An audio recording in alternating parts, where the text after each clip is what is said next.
Hi everyone. I believe we are live. Good morning from beautiful British Columbia, Canada. Even though if you look outside, there is no way you're gonna guess that it's morning.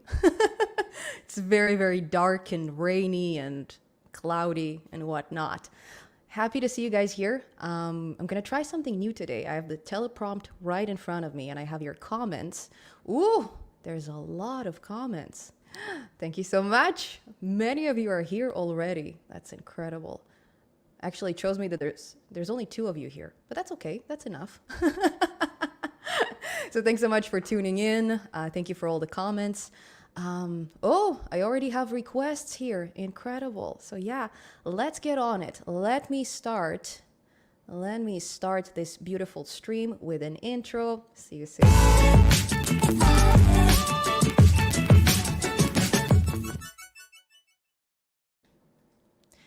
Yeah, and it looks like I had the comment in the intro. Okay, so let's have a nice read. Hi, can you explain the difference between a batch and an epoch in neural networks? Nice. That's actually a great question. So yeah, I'm going to go over your feedback. I'm going to go over all your lovely comments, and let me make sure that we are actually live on all these beautiful platforms. Let's see. Let's see what we have here. Hopefully we are. Let me double check on my phone. Let me double check. Let's see what's going on. Give me some feedback in the comments, please. Can you hear me? Can you see me? Does everything work? Maybe there's a bit of a delay. I just want to double check that I didn't mess anything up. Let's see. Let's see. All good. Okay. Thank you so much, John Smith. Thank you. Thank you. Smith. Thank you. Max Studio. Thanks for letting me know, guys. Awesome. The audio and video is good. We can see and hear you. Awesome. Awesome. Thank you, guys. Welcome once again. Welcome. It's a very different format that I need to get used to. But yeah, it's going to work. So let's go up. Let's go up to Alexandru's beautiful comment. Sorry. Technical issues. Okay. Hi, can you explain the difference between a batch and an epoch in a neural network? So a batch refers to how many images you would like to pass into the neural network at the same time, or how many samples. Sorry, it doesn't have to be an image. So for example, you have a very, very long text, and if you feed it into a neural network all at once, it's going to crash. It's too many parameters, too many strings. So it's going to give you some issues. So when we choose a batch size, we choose how many samples at once will go through each layer of the neural network. So we are dividing our data set. So for example, if you have a batch of 32, you divide your data sets into batches of 32 samples. Hope it makes sense. When it comes to epochs, it counts how many times your neural network will learn your entire training data time and time again. So it's actually an easy one to explain. How about the rest of the question? Let's see. How can we train models efficiently without maxing out resources, like limiting RAM usage to 8 gigabytes or 2 gigabytes? That has to do with the hardware. There's a way to make it more efficient, and there are many companies who are working on it currently. There's actually, it depends on the library as well, and there's some new updates to different libraries. I just posted about it on LinkedIn. Hold on, I'm getting a lot of messages. Just posted about it on LinkedIn, actually. Let me have a look. Oh, because the setup is different. I don't know how to show it to you. Yikes. Okay, let's figure it out. Okay, so there you go. Here's, we're figuring it out together. Okay, there you go. So if I go into my LinkedIn, there you go. Let's see. Oh, I am live on LinkedIn. Incredible. That's how we verify that. Okay, so if we go on LinkedIn and we check, hold on, my recent post. There you go. You can see Prachi's blog about some QDF unified memory improvements. Basically, that's an update that QDF had. So it doesn't limit you to 8 gigabytes of RAM anymore, at least VRAM. There were some limitations with reading data frames through your graphics cards before, and now they kind of solved it on the hardware side. So it depends on what you do. There's ways of improving it, but the hardware manufacturers and the software engineers are working on it actively. This is just a nice example. So if you check out my LinkedIn, you can read a bit more about it, but I know that a lot of companies are actively working on making their products work better with large language models and the type of those huge models that we're dealing with right now in terms of hardware and software. Sorry. Okay. I'm not ready for these technical questions that quickly, that easy. Like I need to get warm, I guess. But thank you so much for asking. We want DSA in Python. Okay, cool. Yeah, for sure. Data structures and algorithms, right?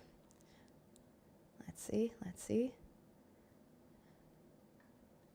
Some more questions. Where are you from? Your English is beautiful. From beautiful British Columbia, Canada. The best place on earth, pretty much. Canadian. Good afternoon from Niagara Falls, Ontario. Hi, David. Great to see you. I feel it's so cool that I get to read your comments and I get to look at the camera. I got a nice teleprompt here. So my eyes are not there. My eyes are here. Incredible. I can officially start a podcast now. The only problem is I cannot see how many people are viewing because everything is much smaller on this teleprompt. So my apologies if there's like thousands of you. And I'm here talking about silly things like, like for example, if I have any lipstick on my teeth, please tell me.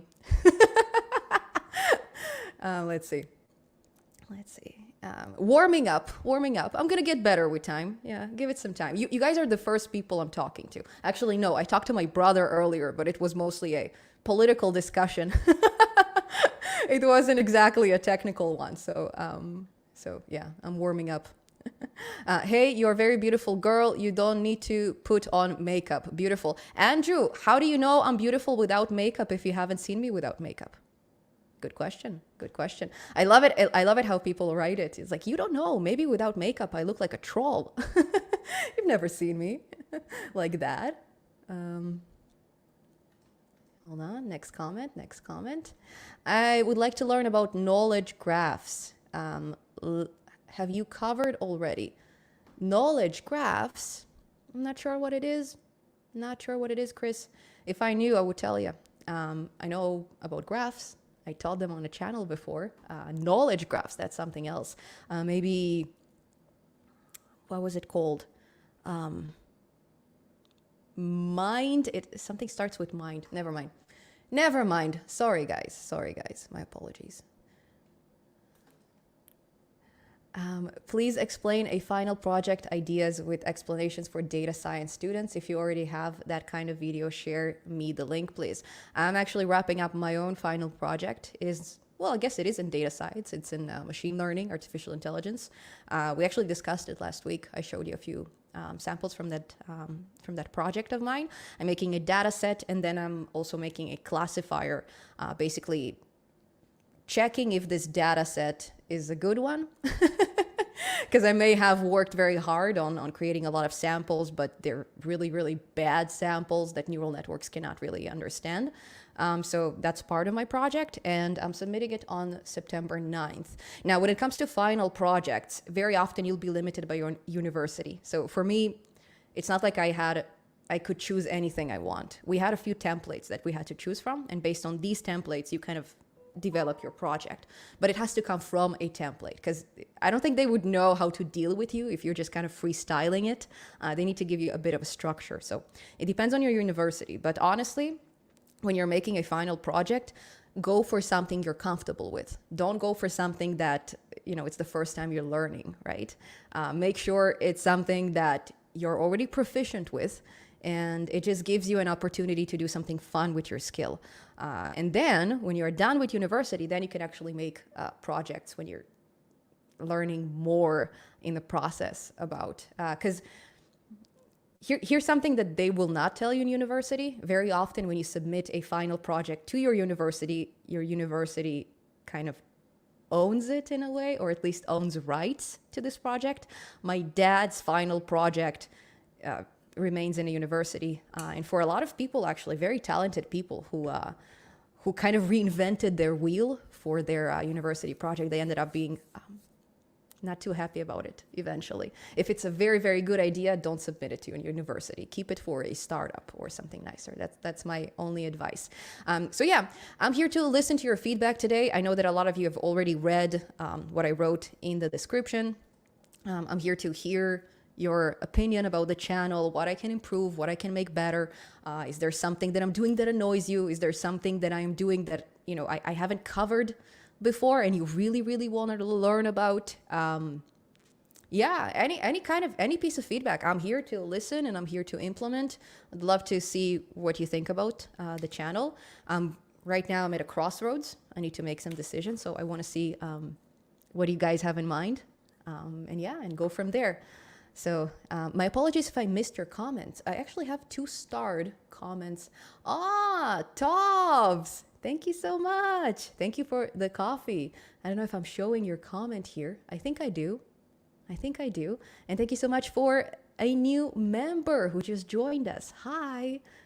Hello, great to see you here. We're gonna have a members only live stream at 11:15.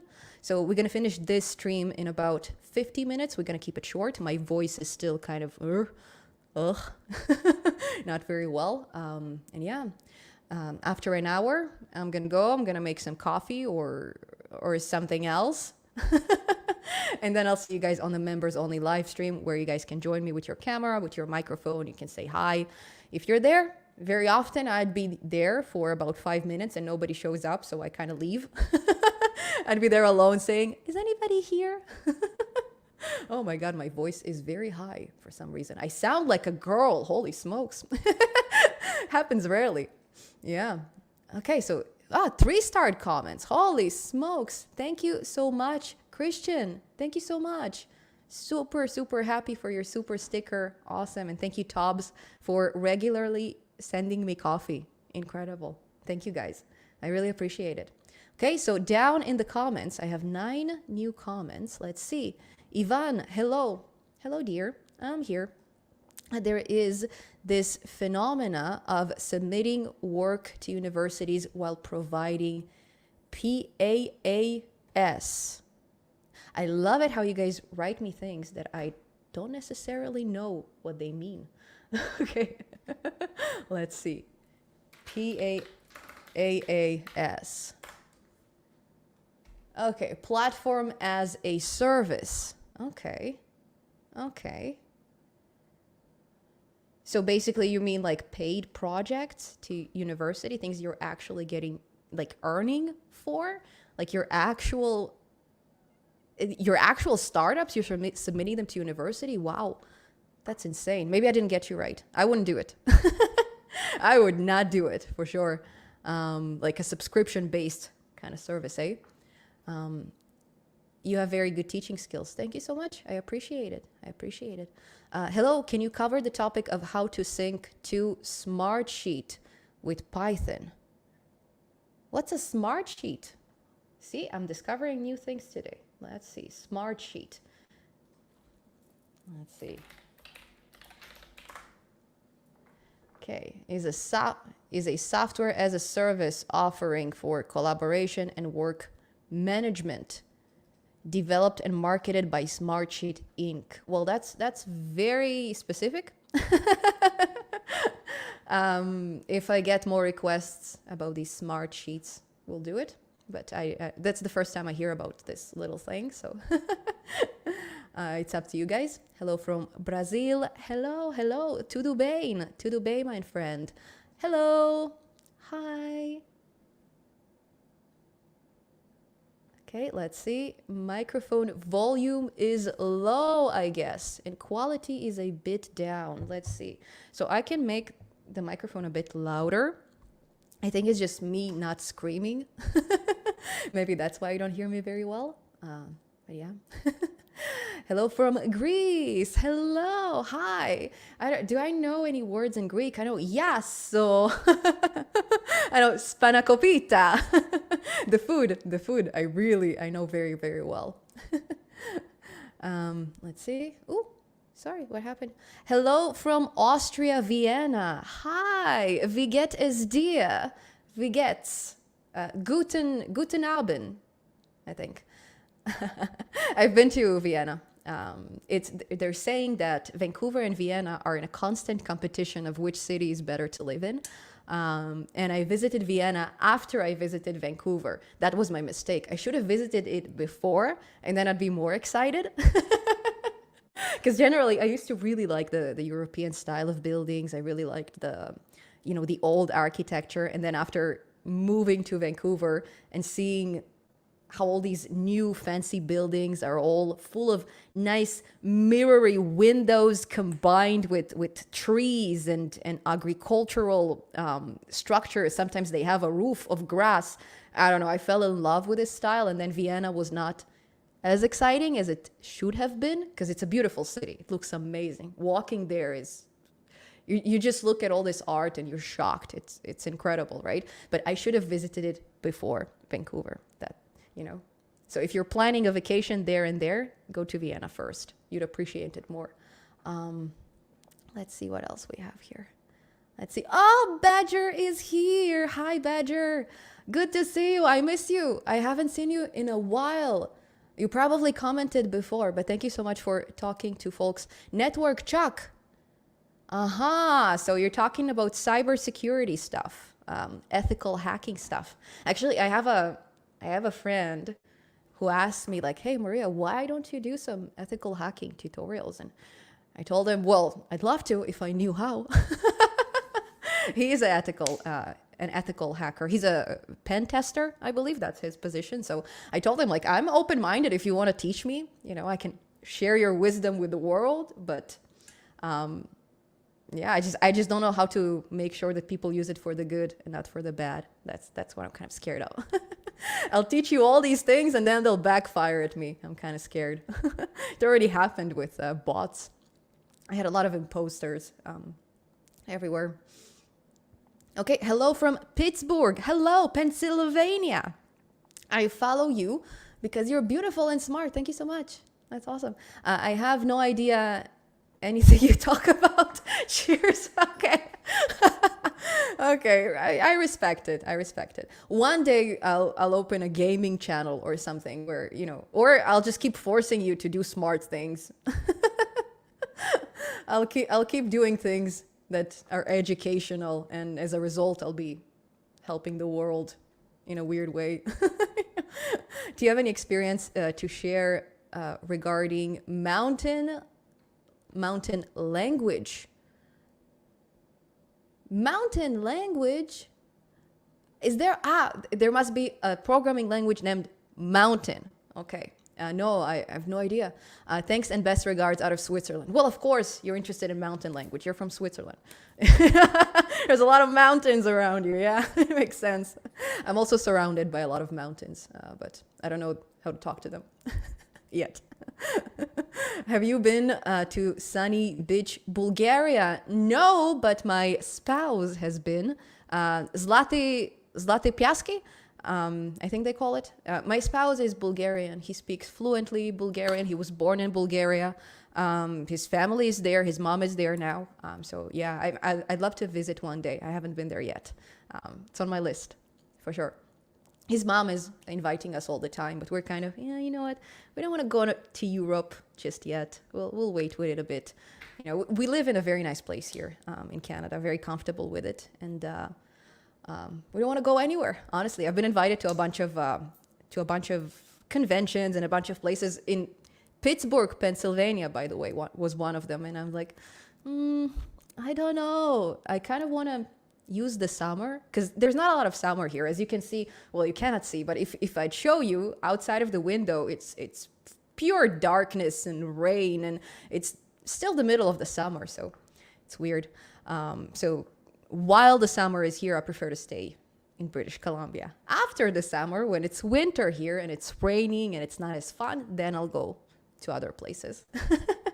Okay, do I have lipstick on my teeth? I think I do. Okay. There you go. Not anymore. Stop making me smile. Hello from Argentina. Argentina. Hello. Hello. Hola. Hola. ¿Qué pasa? No. ¿Cómo estás? ¿Qué pasa? ¿Cómo estás? Let's see. Badger. I tried. Okay, what were you guys talking about? Gizmo? Let me see. Let me see. It's much harder to scroll right now. I'm going to look for your other message. Gizmo. There you go.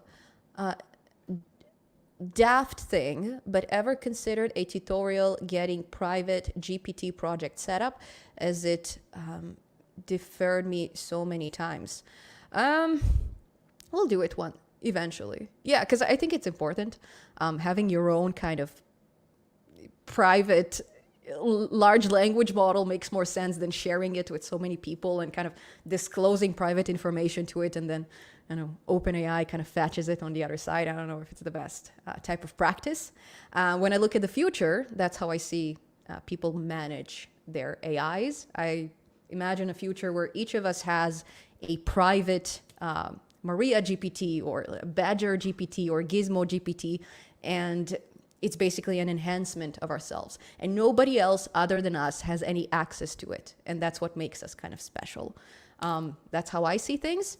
And I see an open source platform that basically gives you the basic type of training. It gives you a trained model, but it is trained on some common sense things, on some general knowledge. And then it's up to you to fill it with all the music you ever listened to, with all the books you ever read, with all the movies you ever watched, with all the different references that you use on your daily basis, all the, you know, the fun coding projects you made. And then this network will be tailored to you. So we will do it one day.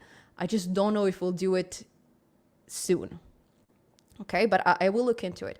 I was thinking about something, at least at first, to start with fine-tuning a large language model, one that is not private.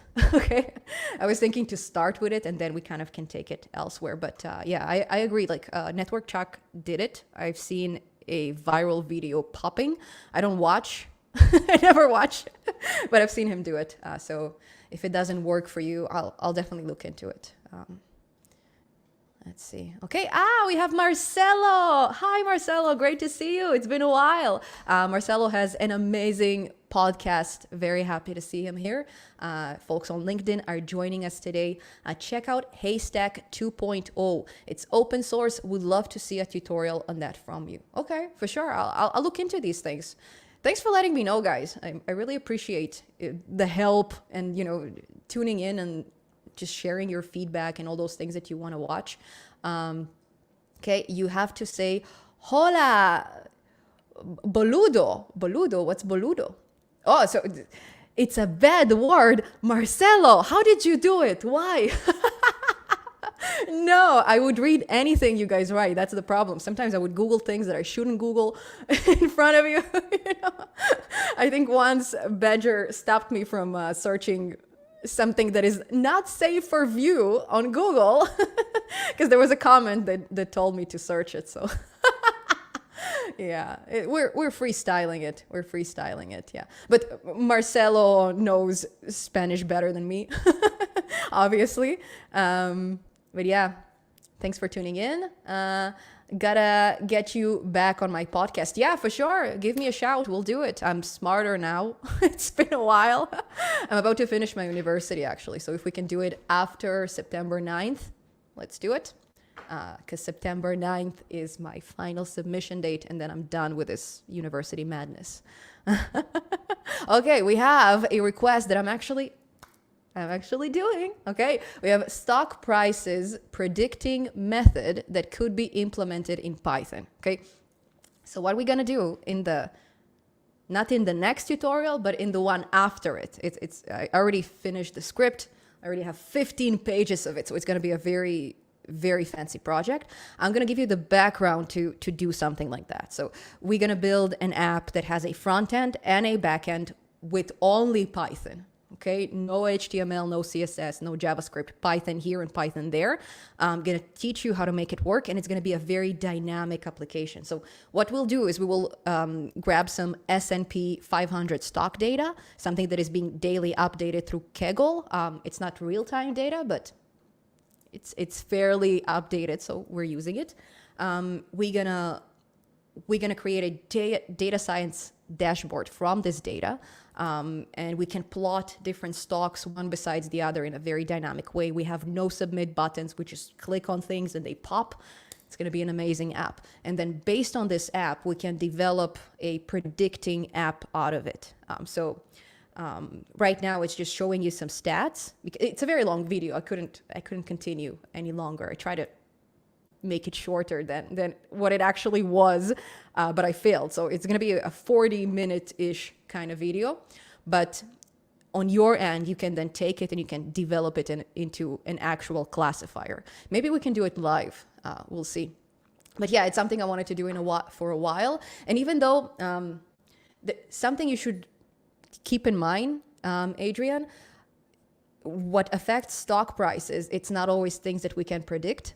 Sometimes there's a certain event that happens. For example, something that is not controllable through math. 2019, we had a pandemic going on. You know, sometimes there's crises in different places, so it affects everything. Sometimes a CEO of a company chooses to declare something and then it changes the market. So there's a lot of variables there. So keep in mind that it's not going to be 100% predictable thing. What is predictable, I would say lottery numbers. That's a bit more predictable. Maybe we can do something like that too. Oh, Gizmo, thank you so much. Wow, thank you for considering private GPT. Yeah, for sure. I'll check out, I'll make an exception and I'm going to check out Network Chuck's video. I rarely do things like that, but I'll see what he's talking about and I'll see what doesn't work there. I'll see what fails. And yeah, I'll look into the more I'll look into these stuff a bit more, okay? To security-based stuff a bit more. Mathematics is the language in which God has written the universe. Galileo Galilei, I agree, absolutely. Okay, oh wow, thank you, another super chat. Wow, how are you, Superwoman? Hi from Spain. Hi, Superwoman. Wow, that's awesome. Thank you. Supergirls don't cry. That's where I remember it. Thank you. I appreciate the super chat. That's great. The one thing that's good about using the teleprompt is that I see the most recent comment all the time. So if I'm missing your comments above, I'm sorry. It takes me to the lowest of comments. So it's a good thing, but probably a bad thing too. We'll learn how to deal with it. Yeah, okay. Badger, let's see. Ooh, I can't remember the name. Hold on, I'll check it out. Ты Маша? Ты говоришь по-русски? Да. Говорю по-русски. Да, я Маша. So in Russian, you have two names. You have your long official name and you have your short the short name that your parents call you and your friends call you. So my friends, they call me Manya or Masha or Marfusha. All kinds of nicknames, and my official name is Maria. Да, говорю по-русски, да, пожалуйста. Чуть-чуть по-булгарски, чуть-чуть, лека-пулека, лека-пулека. Okay, I don't speak Bulgarian very well, sorry. Scratch that. Costa, peach. But yeah, ooh, so many comments. Holy smokes. Hold on, I wanted to get to Badger's comments. I miss Badger. I haven't seen them for a very long time, and I haven't been on GitHub. I haven't been on Discord lately. I've been a lot on GitHub lately. Let's see.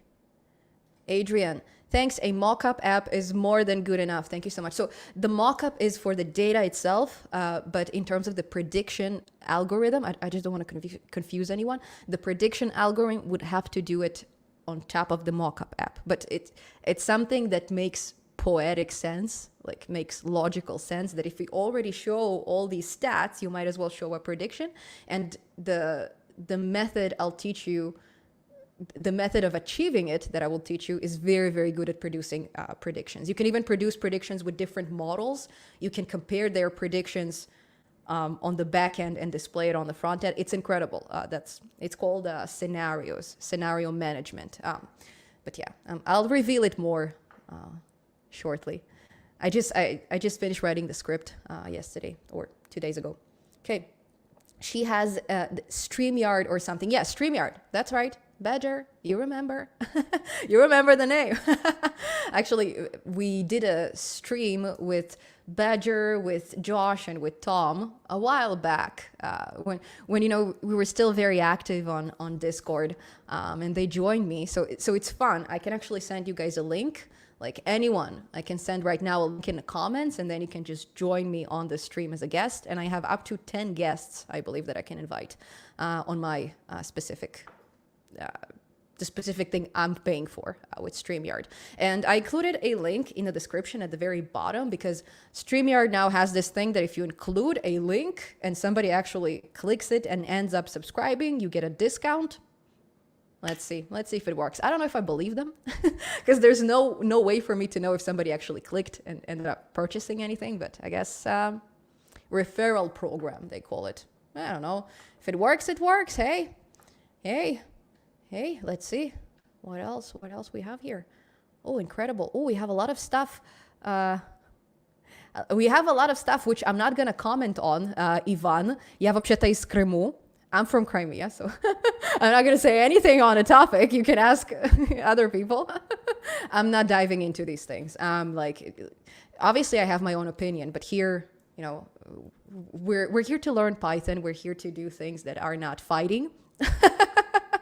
So we're going to stay away from the topic, but yeah, obviously everybody has, ideologies and, things they believe. None of my business to share them. I'm here to teach. If you're in the field of education, you don't want to deal with these type of stuff. You don't want to take sides, and you just kind of want to be approachable to everyone. If you're in a different field, if you're in a field of like television or whatever, it's different. If you're like a journalist or whatever, do your thing. But in education, I don't know, I appreciated that I didn't know the political opinions of my teachers. And when they shove, political content in university down my throat, I want to throw up. It's too much, It's, we should separate the things, right? Ого, я думаю, у тебя лучшие объяснения градиентного спуска. Oh, now I know how to say gradient descent in Russian. I had no idea how to say it. Now I do. Градиентного спуска, just so you know. На всем YouTube и самое понятное. Thank you so much. So apparently my video is, my gradient descent explanation is the best. Thank you. I really, really appreciate the feedback. I agree. Sorry. Actually, the reason why I agree is because I did not understand how they explained it back when I was learning it through Udacity or Udemy. I keep confusing between the two. I paid them $600 to teach me, and I never understood it. So only when I figured it out on my own, only then I understood, and that's why I'm so proud of this video. But yeah, I agree. Exactly. No politics, just Python, right? 100%.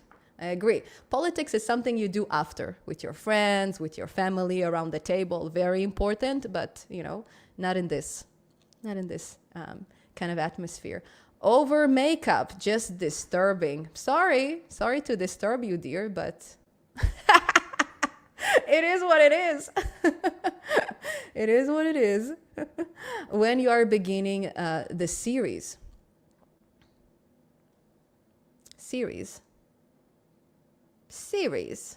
Which series?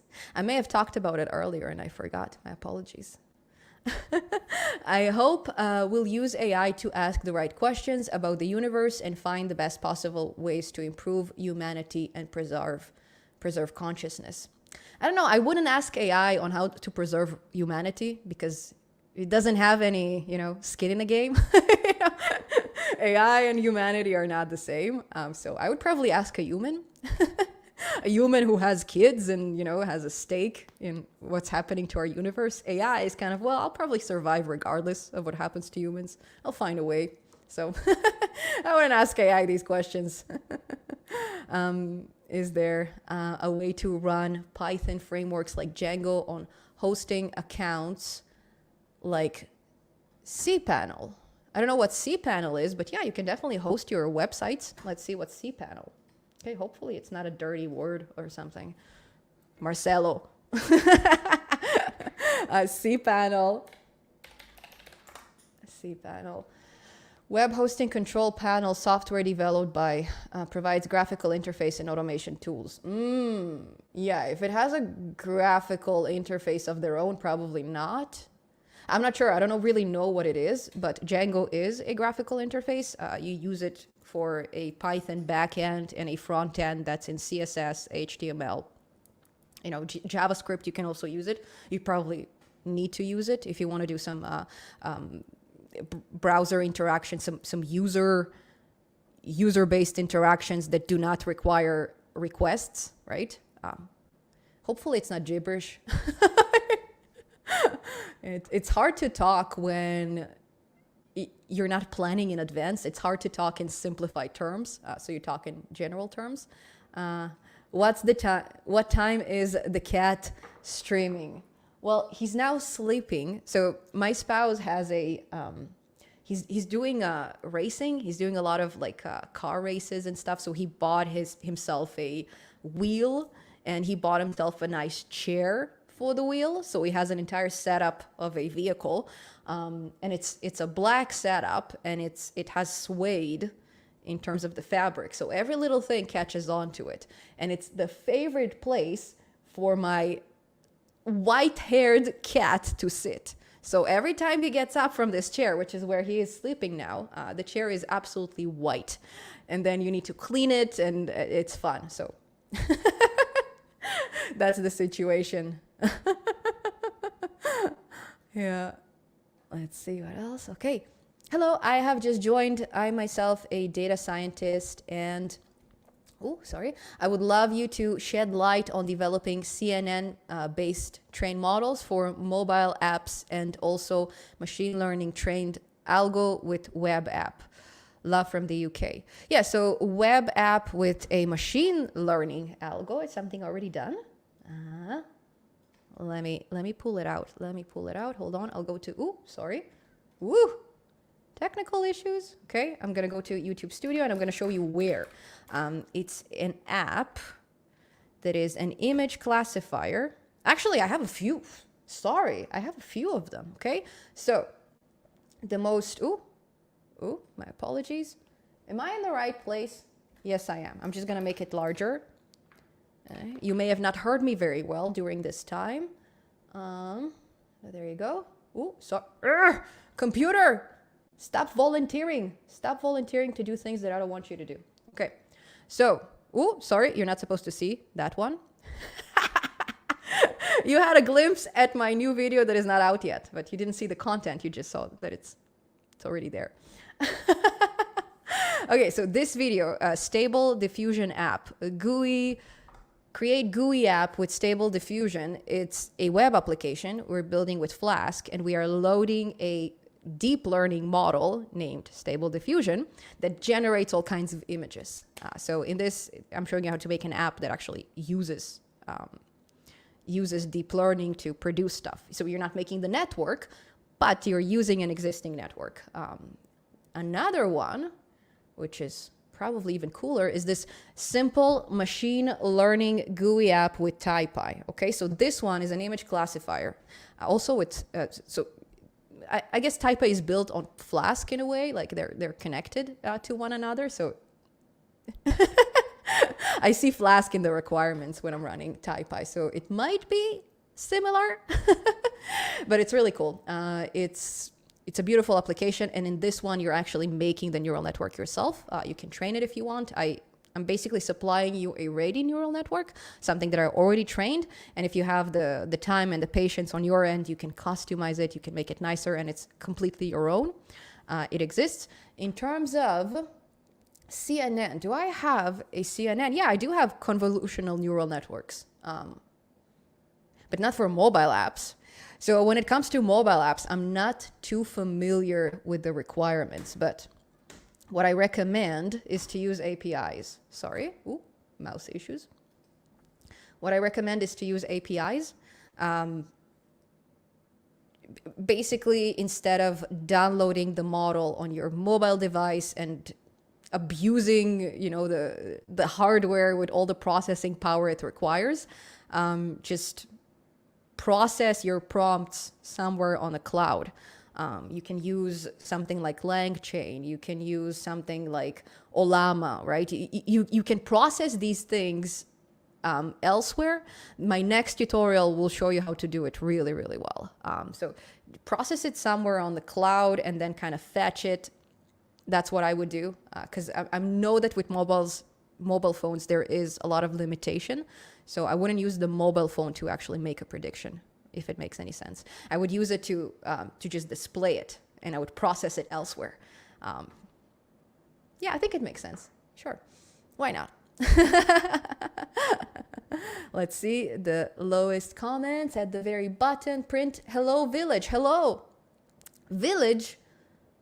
Not world, village. Well, I guess I live in the countryside. I don't know if it's a village, but yeah. Oh, hello. How do I pronounce your name? L1Dgo. Lgo. My friend from Twitter, X. Let's see. How about a series on creating, deploying, and running SaaS app? Sure. We can definitely do something along these lines. I know that a lot of people are looking into the topic. Yeah, definitely. I'll look into it. Like it's more of a complete kind of a project, right? You start from the planning, you create it, and then you deploy it, and maybe you can even maybe even ideas on how you can earn from it, you know. I'll look into it. Yeah, that's cool. I know that a lot of developers are interested in this type of stuff. So thanks. Thank you so much for the recommendation. Thank you, all of you guys, for recommending and chatting with me here today. Since the language of choice for AI is indeed Python, is there an easy way to do inter-process communication between Python and other non-Python languages? How would you prefer to accomplish it? So Python is based on C. We are writing basically the commands that we write are in Python, but the way that they are implemented through Python is via C or C Python. Let me drink something. Hold on. Ooh. So Python is already working with C at least. I don't know about C# and C++, not sure. I know that in terms of HTML, CSS, JavaScript, Python is also combined with them. Inter-process communication. Let's see what it actually means. Let me understand your question better. Inter-process communication. Okay. Also, the mechanism provided by an operating system for processes to manage shared data. Wow. I'm not sure, but it does sound like it depends on your operating system, because it's basically not going to be the same on Windows and on Linux and on Mac. There's probably variation there. I wouldn't know. Sorry. Hello, what is the difference between Scrapy and Selenium? So Scrapy, if I'm not mistaken, I don't know if Scrapy is capable of scraping JavaScript. Let's see. It's been so long since I worked with Scrapy, honestly. Is a packet manipulation tool for a computer network originally written in Python. It can decode packets and send them on wire.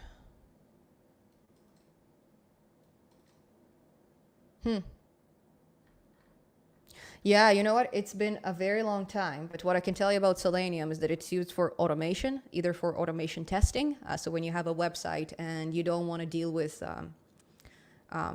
you want to create a series of tests and kind of run them once a week or once a month and then see if something breaks in your site. It's a way for you to manage the security of your site. Also, missed an R in Scrapy search. Oh, okay, yeah, because I thought it's something else. Thank you, Toms. Thank you.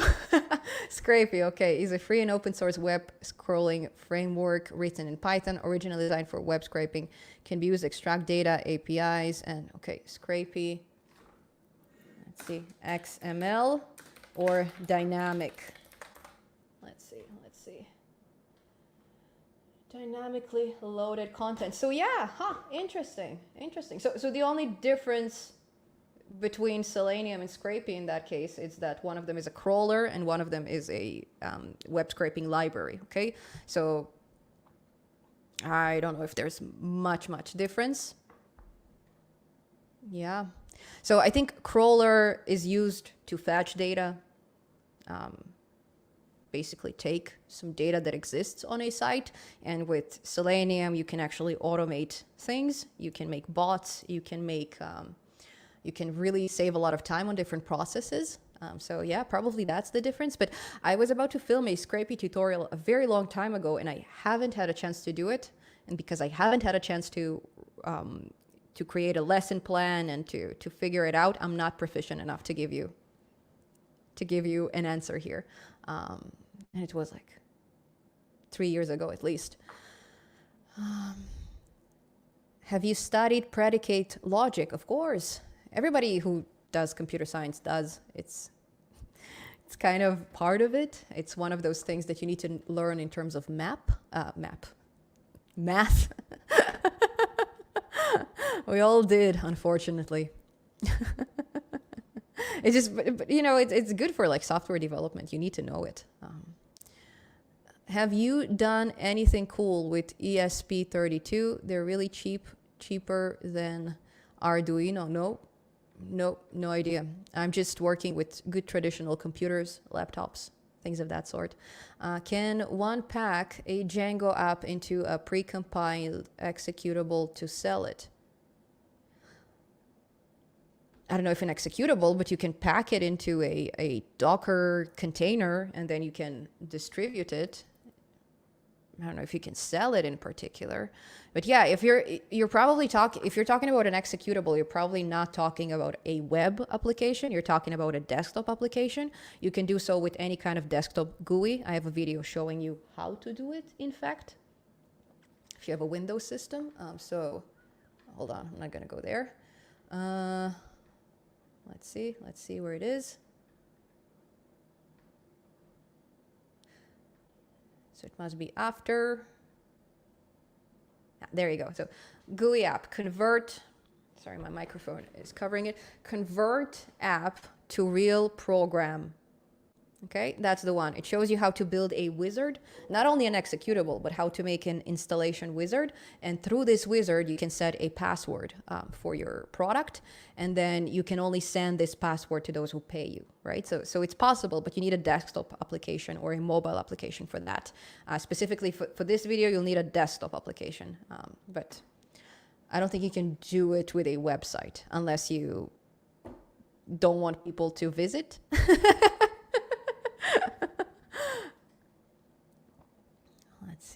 Let's see what else we have here. I think Beautiful Soup isn't as powerful. Is it? Beautiful Soup, it's mostly for XML and HTML type of sites. So I would definitely use it if you're looking to scrape some text. I think it's better than using Selenium, because Selenium is a bit of an overkill when you're looking to scrape actual text content or even tabular data, I would say. But Beautiful Soup, it's one of my favorite libraries, actually. It uses requests, and if you can combine these requests with your scraper, then it's fantastic, right? With Selenium, you don't need to use requests because they're actually embedded in Selenium itself. So it depends what you're doing. So if you're scraping a dynamic site that has a lot of JavaScript onto it, you cannot use Beautiful Soup. It's just not going to catch what you want it to catch. It will catch just some basic elements, but anything that is being updated dynamically through JavaScript, in most cases, it's not going to catch. So Selenium is very powerful, and it depends on the site and depends on the type of data that you are looking to grab from the site. But if you want to automate a social media platform such as Instagram or Twitter or X, or whatever it is you're automating, you will need Selenium. That's not even a question. If you just want to grab some data, you can use any kind of library you want. You can use a crawler, you can use Scrapey, you can use Mechanical Soup, Beautiful Soup, all that jazz. They'll be just as powerful. Do you ever use PyTorch? Of course. Used it on the channel a few times, actually. Yeah. PyTorch, TensorFlow. I used to be a PyTorch absolutist. Now I'm definitely comfortable with TensorFlow. Possibly even more comfortable with TensorFlow, because PyTorch, you need to customize a lot of things. And yeah, TensorFlow, you just kind of automatically do them. Oh, wow, we're only 50 minutes in. Holy smokes. Time passes fast when you're having fun. So let me drink a bit more coffee. I got to run to the members only stream very, very soon. So we're going to wrap it up quickly. I may not have time to refill my coffee. So, yeah. Thank you for joining me. I was just talking about members and Oliver joined. Thank you so much. Welcome. Welcome. Is there a way to sync two Excel sheets using Python? I am thinking of webhooks. Do you have any suggestions? So webhooks, you're talking about real-time data, eh? If not, you don't need a webhook. If you have two Excel sheets together, you just use a library called pandas that I covered on the channel like very often, and you combine them together with a few of the methods. So if you go to my channel right now and you type pandas. Oh, so first of all, you can run pandas on your GPU, cuDF pandas. There you go. Oh, I cannot scroll. That's why. Okay. Is there more videos? Holy smokes. Yeah, there's quite a lot of panda stuff here. So just write pandas in my videos and you'll find a basic guide to pandas. You will find how to web scrape tabular data with pandas in one command. Saves you a lot of time. And you will see how to train a basic neural network with NumPy and pandas, which is not something we use to train them, but it kind of teaches you the algorithm really, really well. And you have to plotting graphs, and I cannot scroll down, but probably there's more videos involved. Yeah. You have, oh, so I have two. Interesting. I have two plotting graphs with pandas videos, apparently. Check it out. That's the library you're looking for. Another option, and if your sheets are too big, which is something that happens very often, I would use cuDF pandas instead. But that's something that either requires you to have the hardware to run it, because cuDF is based on CUDA, which is an NVIDIA kind of an infrastructure. It's an NVIDIA framework, platform. Sorry, not framework. But now you can actually do it in Google Colab. So if you go to what I posted at the beginning. Is it here? No, because I showed you before my LinkedIn post from earlier. Just go to my LinkedIn and check it out. You have a link to the demo Google Colab notebook that is already connected to GPUs that run on Google Cloud. And then you don't need to have this hardware physically on your computer. But the only downside is that you will need to share it with Google. And I don't know if you, like for me, I don't mind, because that's like I'm getting paid through YouTube, through Google, you know? So I don't know if they know a lot about me anyways. But for some people, I know that it's a downside that you kind of have to share everything you do with this third party. So it's up to you. If you have an appropriate GPU, it's probably better. But yeah. See, because I answer on my answers are very long, pretty much on everything, we get to 53 minutes like that, and I didn't even notice. Holy smokes. Okay, time for band practice. Shall catch you goodbye, goobers, later. Band practice, dude, I'm so jealous. I want to join your band. I want to join you guys. Can I? Too far, probably. I also want a band. It's been so long since I've been singing in a nice, group of people headbanging, heavy metal songs. I miss it. I really do. Okay. Have fun, Badger. I'm not jealous at all. Just a little. Tutorial for APIs in Python. Okay, yeah, that makes sense. We can do APIs. I'm going to have a short about APIs very, very soon. I'm explaining it in my next video because it's very API heavy. So I obviously need to explain what API is if I want to, cover it. So I'm going to make a nice short defining APIs and giving you a nice visual example. But yeah, we can definitely, I would like to create an API with Python and kind of, go through this process of creation. Definitely we'll do it. Can you make a tutorial? Oh, sorry, I'm so quiet. Can you make a tutorial on a modern Python GUI, something like costumed Kinter or SVTTK? I feel like default Kinter looks really bad even when using TTK widgets instead of TK. Yeah, I agree. Kinter is very basic. I don't like it either. I'll look into it for sure. I don't have it on the menu anytime soon. At least not in my next 4 tutorials, I would say. I don't have anything that is desktop related, but yeah, we'll look into it because I know you guys really liked Kinter. Every time I film a Kinter tutorial, there's like so many views. So we'll definitely do it. Bioinformatics. Could you clone yourself? If I could, I would. If I could, my life would be so much easier. It's hard to do this YouTube thing on your own. At first it's very easy. At first you're very comfortable with it, but eventually when you get a lot of work coming in and you cannot produce as much, you wear way too many hats. And the problem is these hats are from different worlds completely, right? So I need to start kind of delegating these responsibilities to somebody else. And it's hard to find the right person. The best person is just another copy of myself as usual. Even though there's going to be a lot of creative disagreements, I'm sure. I'm a Gemini, it exists already, but that will be interesting.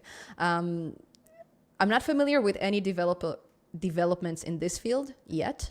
I was thinking of taking it as a master's degree. There's a program in UBC, University of British Columbia in Vancouver, that basically offers you a master's within a year.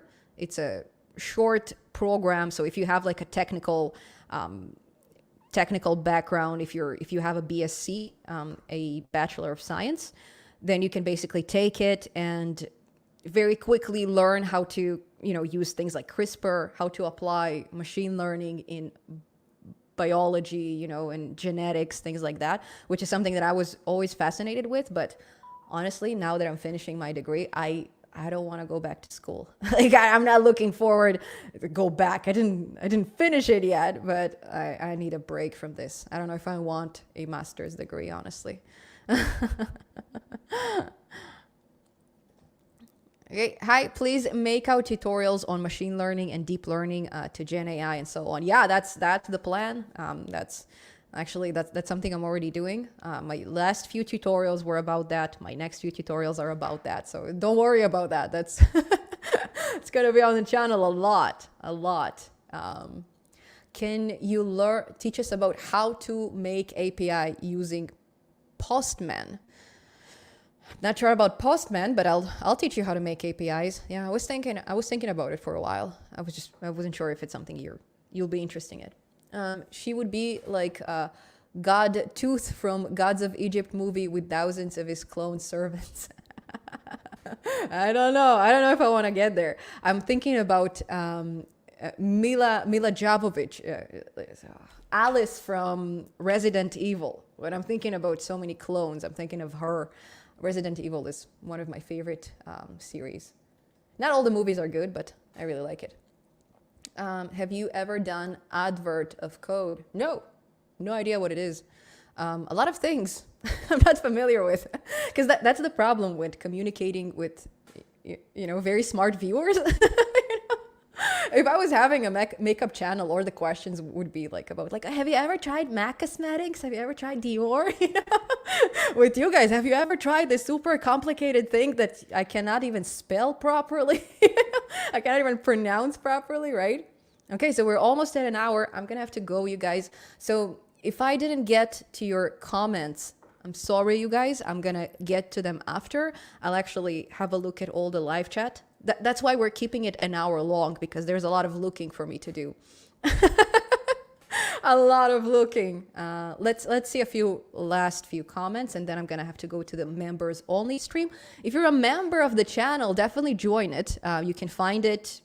If you go to my page, you can definitely find it there, and it will start it at 11:15 in another 15 minutes. Okay. And hopefully I won't be there alone. Tutorial for who? I lost your comment. Tutorial for AI personal assistant in Python. Yeah, some Jarvis looking kind of a thing. Eventually. It kind of goes hand in hand with private GPT and stuff like that. Well, I'll take a look. Yeah, I really like these ideas. It's cool. I like the fact that all of you are requesting things in the field of AI, which is my most favorite field.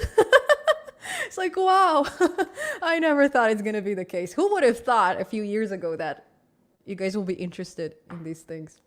Not me. My first AI videos were viewed by very few people, a fraction of the viewers that the channel has. And now somehow it's a big thing, which I'm happy. I'm very happy about it. It's the smart thing to do.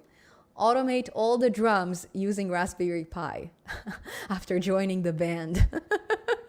We have Ryuya for drums, actually. He's a really nice drummer, also a viewer of the channel. He's probably not here, but yeah, we can actually assemble a band through all the heavy metal listeners of the channel. We can actually make something very nice, but it's hard to write music remotely.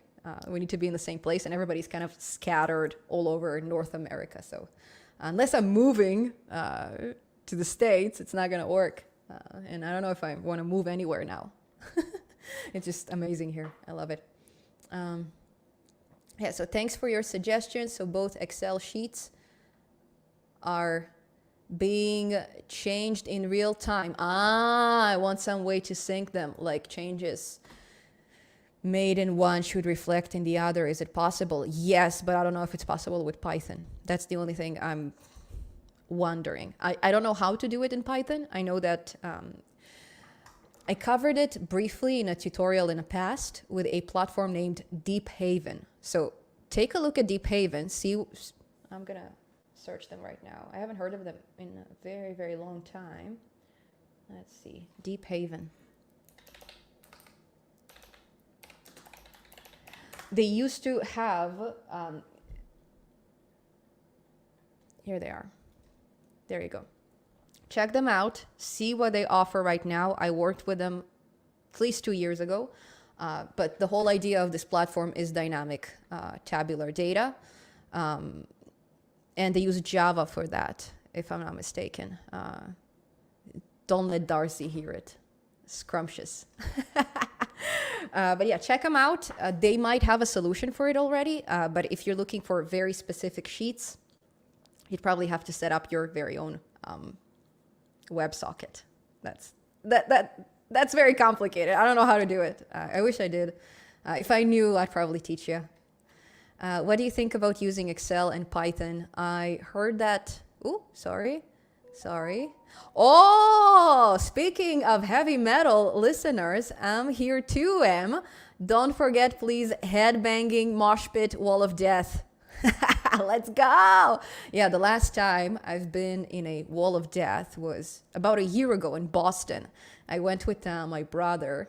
He really likes Avenged Sevenfold. I used to like them a bit more when I was younger. And I already saw them live in Edmonton many, many years ago. It was really fun. And my brother really, really likes them. So when he came to Boston, I came to Boston too. And on the first day that I arrived there, we went to the Avenged Sevenfold concert, where Brian, the guitar player, Sinister Gates, it broke his leg or something. I don't know. He had to play from behind the scenes. Like, it was fun. But yeah, I was in a mosh pit, but nobody wanted to fight with me. So no mosh pits for me. You know, everybody look at me and like, what are you doing here? Like, move out. Like, especially seeing my brother next to me, you know, and it's like, he's a bearded, big Georgian guy, you know. You don't mess with somebody like that. Like George Russians, you know, like, you don't mess with someone of that kind. Like, who knows? It's like, you're gonna shove me and you're gonna get in trouble. Not worth it. I'll go shove somebody else. But it was fun. It was really fun.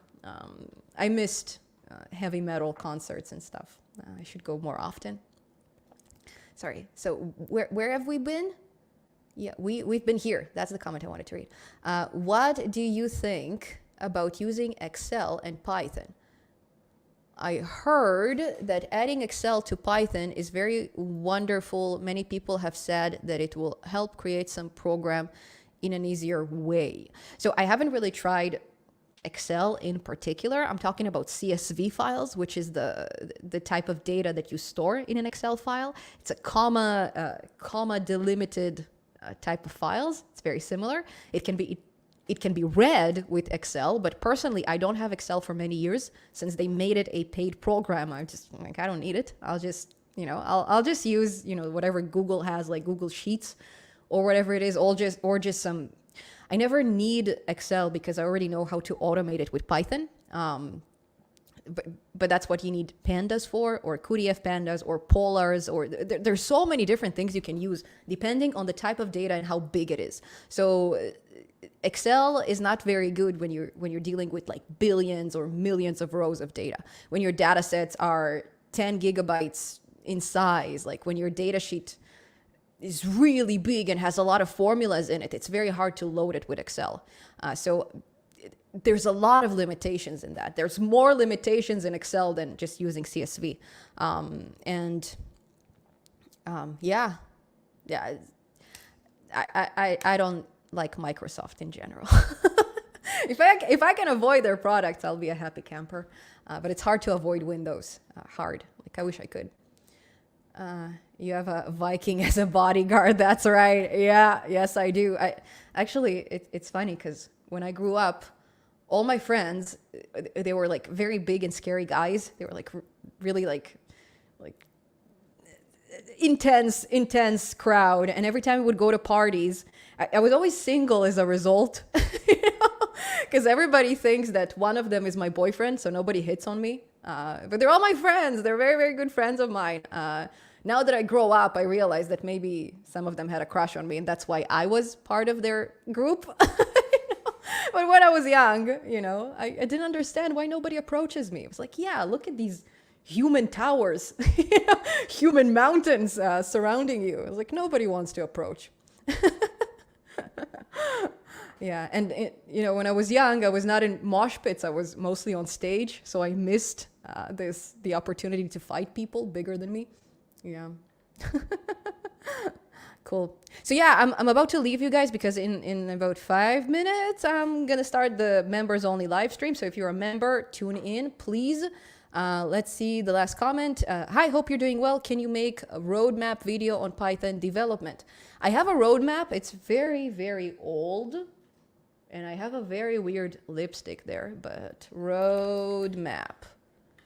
There you go. Python learning roadmap. Check out this video. I'm kind of going over the important things you need to learn, but since I'm trying to do these streams on a weekly basis, what is wrong with you, mouse?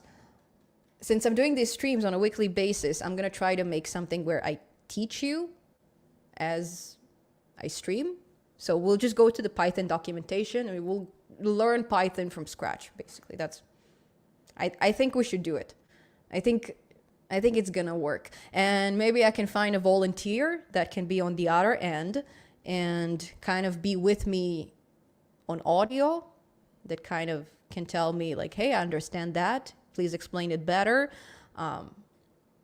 we'll see. We'll see. I'm running some ideas, thinking about how to improve the channel in different ways. So hopefully one of them catches. But yeah, thank you so much, you guys, for being here. I gotta go. I'm sorry if I didn't get to your comments. I'm sorry if I didn't get to your super chats. I really, really appreciate all of it. Is there something I didn't read? Let's see. Let's see. Yeah, thank you. Thank you, guys. Thank you. Spaghetti Code. I read this one. Thank you for joining new members. That's really, really cool. Happy to see you here. And yeah, I'll see you again, hopefully next week. And yeah, I'll let you know. I should start advertising these streams so more of you know that I'm here. Yeah, thanks so much for being here. Thank you for your feedback. I'm going to read all of it after. And yeah, off I go to the members only live stream. So join me. See you soon. Bye-bye.